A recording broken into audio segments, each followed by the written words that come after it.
hindi ako nagsasayang ng oras sa mga taong nagdadala o nagbabato ng negative vibes sa pagkatao.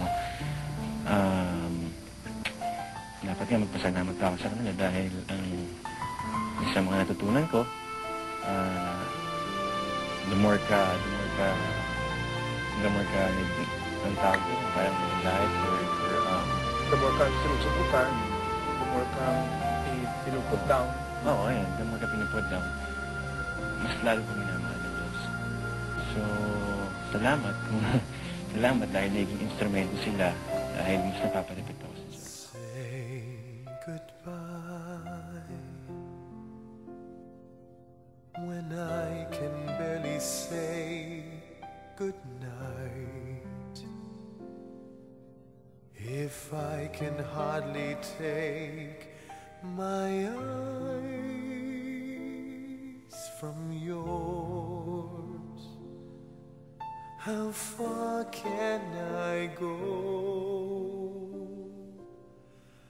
Walk away. The thought had never crossed my mind. Sa tingin ko, kung ang audience mo, bibigyan mo ng isang bagay na totoo, diba ang sarap ng pakiramdam? Kaya hahanap-hanapin mo yung totoo. I couldn't turn my back on spring or fall. Your smile least of all. Basta doon ko na-realize na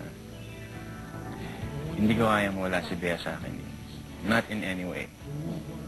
Na ayokong magkamali, ayokong mahirap ipaliwanag.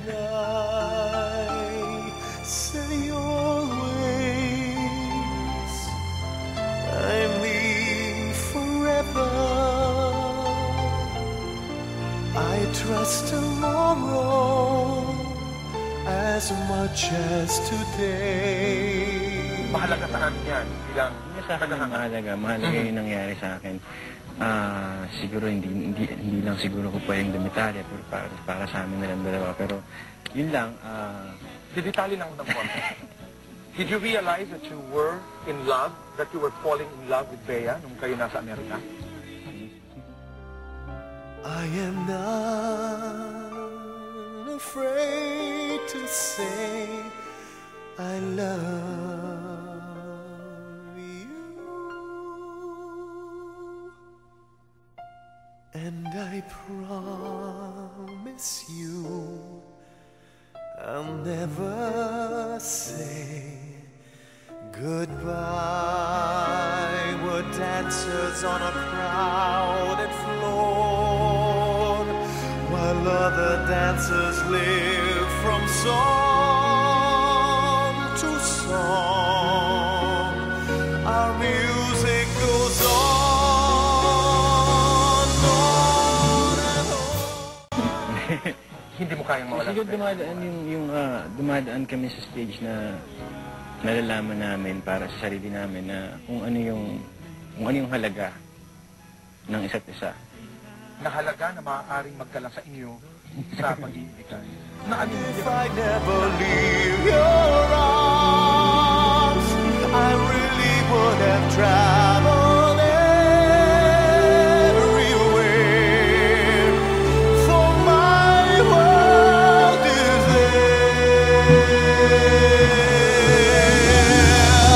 When I say always, I mean forever. I trust tomorrow as much as today. Kaibigan mo, alam mo yun, talagang gagawin ko lahat. Sana nakikita mo yung effort ko everyday. Gusto kitang makitang humingiti, tumatawa. Gusto kitang masaya.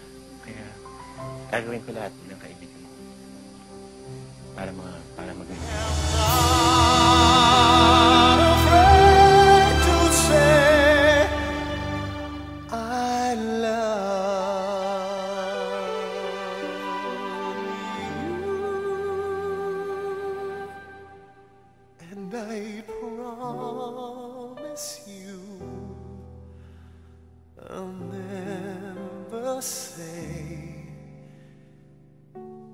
goodbye.